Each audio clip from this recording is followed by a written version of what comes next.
At the schoolboy level, Jamaica has two of the most highly organized football competitions in the world, the Madden Cup and the Costa Cup. Despite the longevity and success of these two competitions, there are some issues which must be given prompt attention and corrective action taken in order to bolster the character of these competitions. I will mention a few. The organizers of these competitions need to be far more meticulous in devising the fixtures to ensure that our teenagers are not required to play a number of matches within a few days.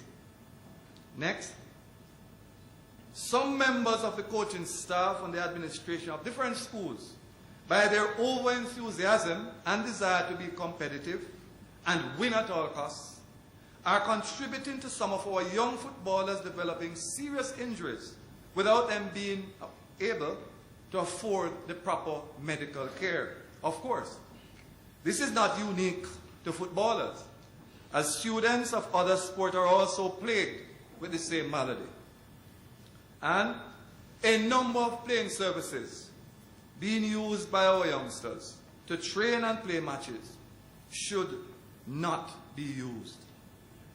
Having reached our zenith in football in 1998, the principal question to be asked is, why has Jamaica since then not been able to sustain that level of competence and achievement?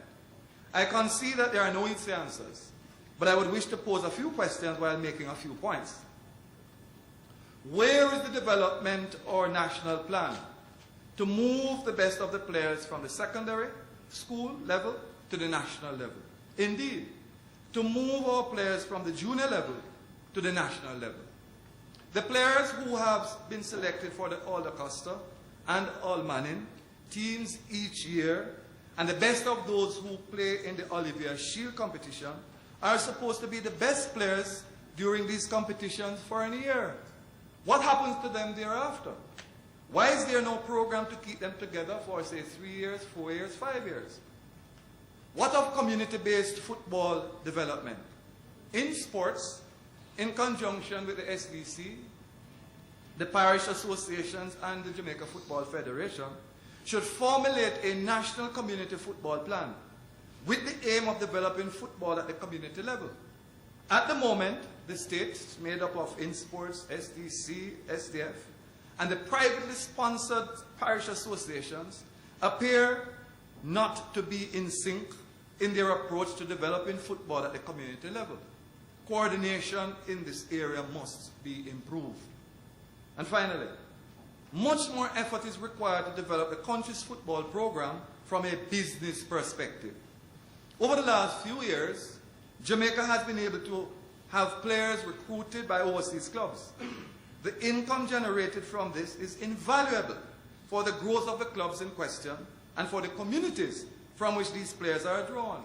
However, we need to organize and structure our national football in such a manner that we are able to produce players specifically for the overseas market.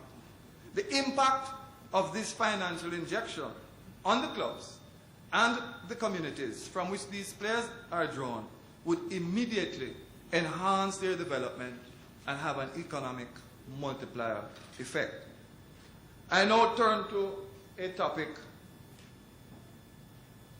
which I'm absolutely sure keeps us up some nights. Jamaica and the West Indies cricket. Jamaica has garnered international cricketing glory by producing some of the finest cricketers in the world, and by being part of a once mighty West Indies team which dominated international cricket between 1975 and 1995. Since then, West Indies cricket, and by extension regional domestic cricket, has been on a downward spiral, getting from bad to worse. And I won't say what a gentleman told me yesterday. Getting from bad to worse. He used an expression which I hear from time to time. Worse around. Something like that. The last few years have been dominated by constant demands for increased financial packages by the players, despite their declining performances, lack of application, and sometimes wayward behavioral tendencies which make a mockery of the sport. The constant demand for increased pay packages has led to frequent clashes between the West Indies Cricket Board, WICB, which has the responsibility for the administration of West Indies cricket, and the Players Bargaining Unit, the West Indies Players Association, or WEPO. Make us weep sometime. In an effort to improve the structure and administration of West Indies cricket, and by extension the team's performance, the WICB established a committee which was headed by former Prime Minister P.J. Patterson to make the necessary recommendations. The report by the committee was submitted in October 2007. The committee made the following, among others, observations and recommendations, and I quote: "The base of West Indies cricket management must be broadened and the quality intensified. As a project, it should be placed in the hands of two regional bodies, a general council made up of the stakeholders of the game, and an executive board to answer to the general council." End of quote. This has not happened. In fact, the board, at its meeting in February 2008, totally rejected this recommendation. Why? Because what the Patterson-led committee is asking the WICB to do is to preside over its own liquidation. It will not happen. In the meantime, West Indies cricket, despite the 4-1, which we gave Zimbabwe, continues to sink, much to the agony of all West Indies cricket fans. And every time we win a simple match, we hear that we are turning the corner. The corner is very long. In fact, noted cricket writer Tony Becker has argued that things are so bad that the West Indies players could be considered successful if generally the bowling averages of their bowlers were the batting averages of their batsmen, and if the batting averages of their batsmen were the bowling averages of their bowlers. Possibly the only exceptions might be Chandra Paul and Gale. The board's ineptitude in the management of West Indies cricket has been matched stride for stride by the arrogance and self-serving tendencies of WEPO in its nauseating and intransigent contract dispute with the WICB. Against the background of what I have outlined, I wish to make the following recommendations. 1.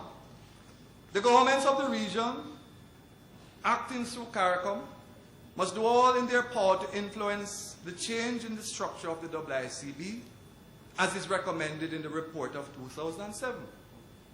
2.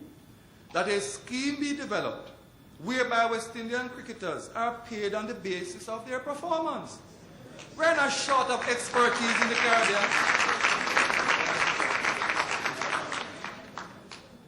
Mr. O'Reilly, imagine if they were batting or bowling for grace over the years. We're not short of expertise in the Caribbean to develop a performance-based scheme. We can do it. 3rd, that no player be scheduled to play for the West Indies unless he has signed a contract clearly stipulating that to which he is entitled. Next, part of the reorganization of West Indies cricket requires that more emphasis be placed on the business component of its operations. It needs to place more immediate and greater focus on marketing its television rights. At the moment, the WICB is earning little or nothing at all from these rights. 2020 cricket, for those who follow it and watch IPL cricket all night. The 50 overs cricket before it has far more cash incentives than Test cricket. The WICB needs to impress upon the ICC the importance of organizing its schedule in such a manner that these international cricket competitions do not affect the touring schedule of Test-playing nations. 6. There is the need for the establishment or re-establishment of a cricket academy in the region, with special emphasis on addressing the mental attitude and aptitude of the players. And next, more emphasis must be placed on the development and growth of domestic cricket in the region. In this context, I would like to make some observations about Jamaica's domestic cricket, as the nature of West Indies cricket is determined by what is happening at the domestic level. Currently, here in Jamaica, there's a lack of a national strategic plan which identifies from very early young, gifted players and thereafter facilitates their transition from basic players to good quality players. Jamaican cricketers who made it to the West Indies teams were primarily products of the clubs. Now most clubs are struggling to survive. much more emphasis has to be placed on club cricket.